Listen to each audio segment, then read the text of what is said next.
जय माता दी दोस्तों। आज हम माता तारा रानी की पावन कथा लेकर आप सभी के समस्त उपस्थित हैं। तो दोस्तों बहुत ही ध्यान से सुने, बहुत ही भक्तिमयी कथा आपके समस्त। कथा इस प्रकार है। महाराज दक्ष की दो पुत्रियां तारा देवी और रुक्मन भगवती दुर्गा माँ की भक्ति में अटूट विश्वास रखती थीं।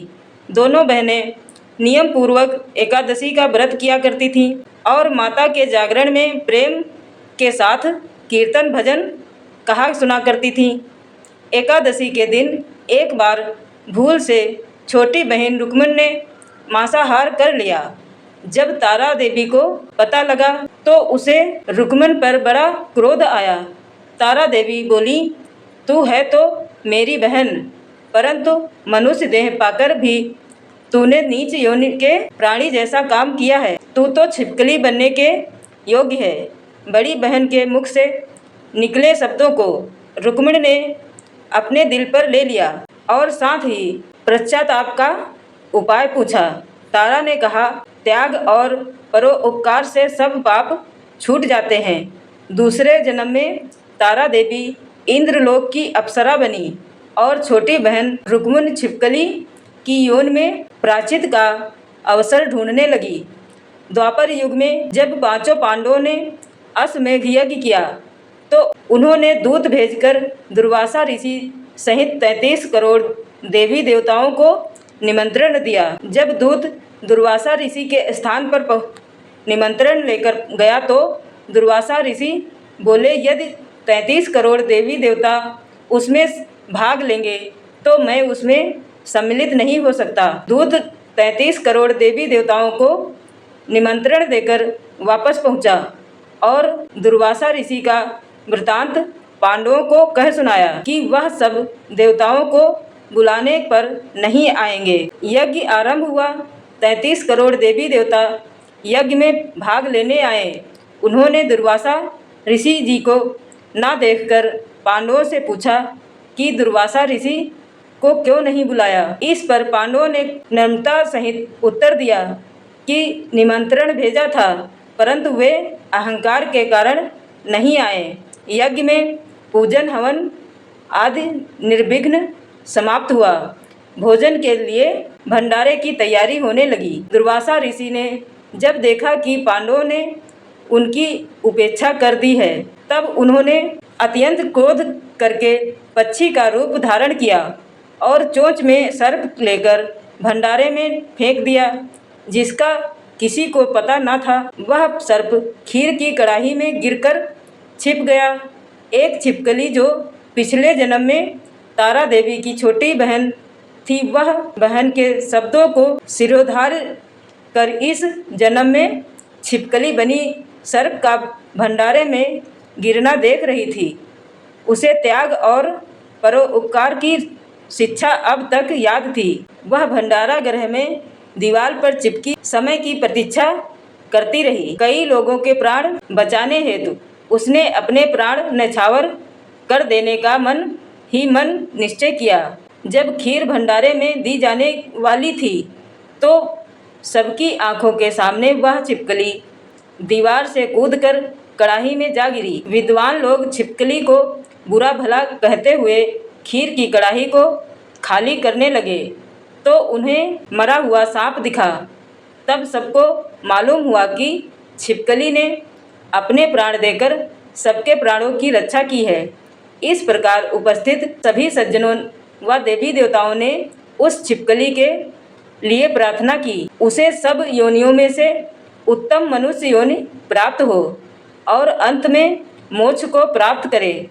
तीसरे जन्म में वह छिपकली राजा स्पर्श के घर कन्या बनी।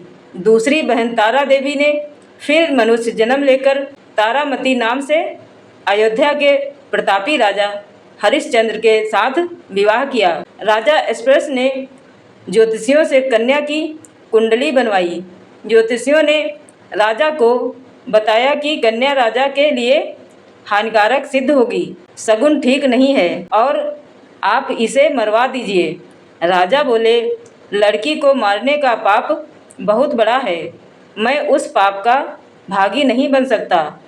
ज्योतिषियों ने विचार करके राय दी कि हे राजन, आप एक लकड़ी के संदूक में ऊपर से सोना चांदी आदि जड़वाएं। फिर उस संदूक के भीतर लड़की को रख कर प्रवाहित कर दीजिए। सोने चांदी से जड़ा हुआ लकड़ी का संदूक अवश्य ही कोई लालच से निकाल लेगा और आपकी कन्या को भी पाल लेगा। आपको किसी प्रकार का पाप भी नहीं लगेगा। ऐसा ही किया गया। नदी में बहता हुआ संदूक काशी के समीप एक भंगी को दिखाई दिया। वह संदूक को नदी से बाहर निकाल लाया। जब उसने संदूक खोला तो उसे सोना चांदी के अतिरिक्त अत्यंत रूपवान कन्या दिखाई दी। उस भंगी के कोई संतान नहीं थी। जब उसने अपनी पत्नी को वह कन्या लाकर दी तो पत्नी की प्रसन्नता का ठिकाना न रहा। उसने अपनी संतान के समान ही बच्ची को छाती से लगा लिया। भगवती की कृपा से उसके स्तनों में दूध उतर आया। पति पत्नी दोनों ने प्रेम से कन्या का नाम रुक्को रखा। रुक्को की माँ महाराज हरिश्चंद्र के घर साफ सफाई आदि का काम करने जाया करती थी। एक दिन वह बीमार पड़ गई। महाराजा की पत्नी तारामती ने जब रुक्को को देखा तो वह अपने पुनर्जन्म के पुण्य से उसे पहचान गई। तब तारामती ने रुक्को से कहा, हे बहन, तुम मेरे निकट आकर बैठो। महारानी की बात सुनकर रुक्को बोली, महारानी, मैं नीच जात की भंगिन हूँ, भला मैं आपके पास कैसे बैठ सकती हूँ। तब तारामती ने कहा, बहन, पूर्व जन्म में तुम मेरी सगी बहन थी। एकादशी व्रत खंडित करने के कारण तुमने छिपकली की योनि में जाना पड़ा। जो होना था सो हो गया। अब तुम अपने इस जन्म को सुधारने का उपाय करो और भगवती वैष्णो माता की सेवा करके अपना जन्म सफल बनाओ। यह सुनकर रुक्को को बड़ी प्रसन्नता हुई। रुक्को ने रानी तारामती से माता की सेवा करने का उपाय पूछा। रानी ने बताया कि वैष्णो माता सब मनोरथों को पूरा करने वाली हैं। जो लोग श्रद्धापूर्वक माता का पूजन और जागरण करते हैं उनकी सब मनोकामनाएं पूर्ण होती हैं। रुक्को ने प्रसन्न होकर माता की मनौती करते हुए कहा, हे माता, यदि आपकी कृपा से मुझे एक पुत्र प्राप्त हो तो मैं आपका पूजन और जागरण करवाऊंगी। प्रार्थना को माता ने स्वीकार कर लिया। फलस्वरूप 10वें महीने में उसके गर्भ से एक अत्यंत सुंदर बालक ने जन्म लिया। परंतु दुर्भाग्यवश रुक्को को माता का पूजन जागरण करने का ध्यान ही नहीं रहा। परिणाम यह हुआ कि जब वह बालक 5 वर्ष का हुआ तो एक दिन उसके माता चेचक निकल आईं। रुक्को दुखी होकर अपने पूर्व जन्म की बहन तारामती के पास गई और बच्चे की बीमारी का वृतांत कह सुनाया।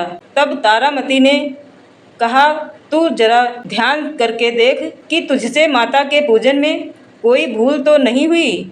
इस पर रुक्को को 6 वर्ष पहले की बात का ध्यान आ गया और उसने अपना अपराध स्वीकार कर लिया। रुक्को मन में निश्चय किया, बच्चे को आराम आने पर अवश्य जागरण करवाऊंगी। भगवती की कृपा से बच्चा दूसरे दिन ही ठीक हो गया। तब रुक्को ने देवी के मंदिर में जाकर पंडित से कहा कि मुझे अपने घर माता का जागरण करवाना है, सो आप मंगलवार को मेरे घर पधार कर पूजन और जागरण करें। पंडित जी बोले, अरे रुको, तू यहीं 5 रुपये दे जा, हम तेरे नाम से मंदिर में जागरण करवा देंगे। तू नीच जात की स्त्री है, इसलिए हम जागरण नहीं कर सकते। रुक्को ने कहा, हे पंडित जी, माता के दरबार में तो ऊंच नीच का कोई विचार नहीं होता। वे तो सब भक्तों पर समान रूप से कृपा करती हैं और आपको कोई इतराज नहीं होना चाहिए। इस पर पंडितों ने आपस में विचार करके कहा कि यदि महारानी तारामती तुम्हारे जागरण में पधारें तो हम भी स्वीकार कर लेंगे। यह सुनकर रुक्को महारानी के पास गई और सब वृतांत कह सुनाया। तारा रानी ने जागरण में सम्मिलित होना स्वीकार कर लिया। जिस समय रुक्को पंडित से यह कहने के लिए गई कि महारानी जी जागरण में आएंगी, उस समय सैन नाई ने बात सुन ली और महाराज हरिश्चंद्र को जाकर सुना दी। राजा ने सैन नाई से सब बात सुनकर कहा कि तेरी बात झूठी है, महारानी भंगियों के घर जागरण में नहीं जा सकती। फिर भी परीक्षा लेने के लिए उसने रात को अपनी उंगली में थोड़ा सा चीरा लगा लिया जिससे नींद ना आए। रानी तारामती ने जब देखा कि जागरण का समय हो रहा है परंतु महाराज को नींद नहीं आ रही, तो उसने माता वैष्णो से मन ही मन प्रार्थना की, हे माता, आप किसी उपाय से राजा को सुला दें ताकि मैं जागरण में सम्मिलित हो सकूं। राजा को नींद आ गई। रानी तारामती रोशनदान से रस्सी बांधकर महल से उतरी, लेकिन पाँव की एक कंगन रास्ते में ही गिर पड़ी। उधर थोड़ी देर बाद ही राजा हरिश्चंद्र की नींद खुल गई। तब वह भी रानी का पता लगाने निकल पड़े।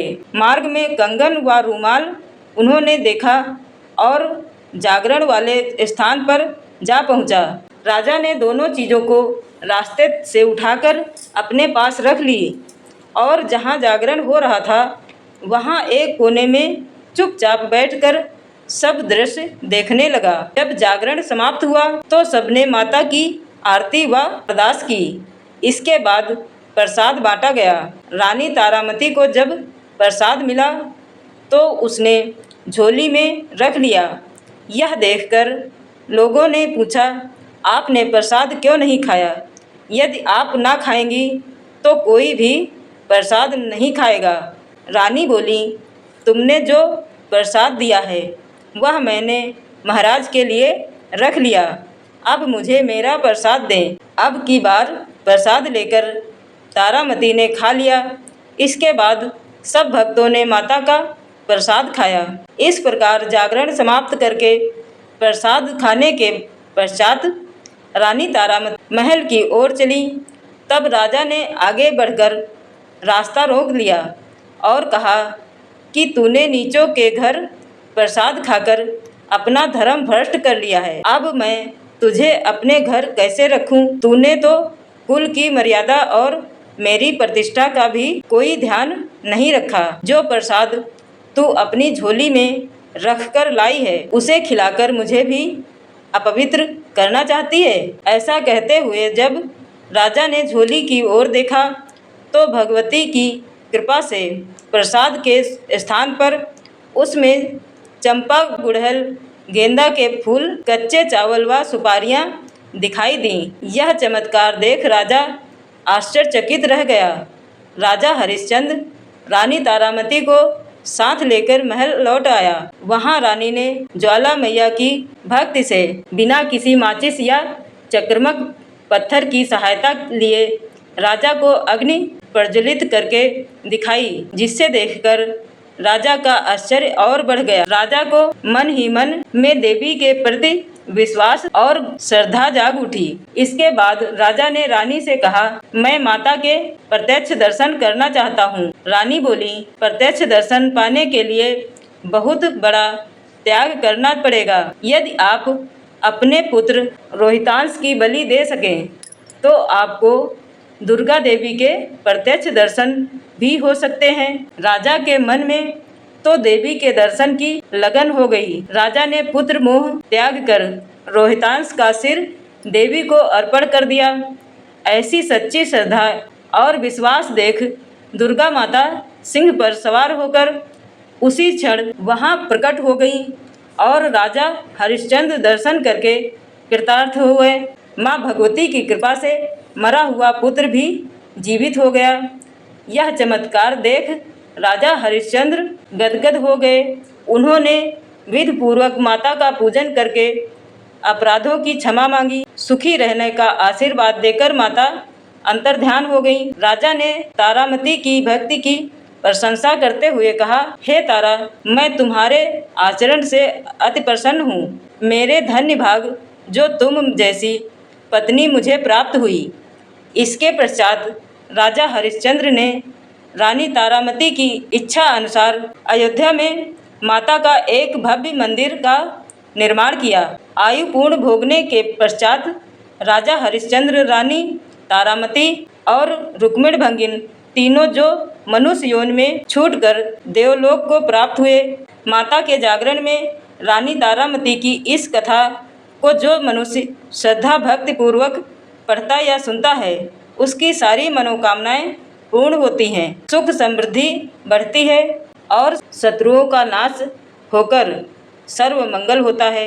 इस कथा के बिना जागरण को पूरा नहीं माना जाता। तो मेरे साथ सभी बोले सच्चे दरबार की जय। जय हो माता वैष्णो देवी, जय माता दी। दोस्तों, यह रही रानी तारा देवी की भक्ति पूर्वक कथा। अगर आपको अच्छी लगी हो तो कमेंट करके ज़रूर बताएं और हम मिलेंगे एक और नई कथा के साथ। तब तक के लिए जय माता।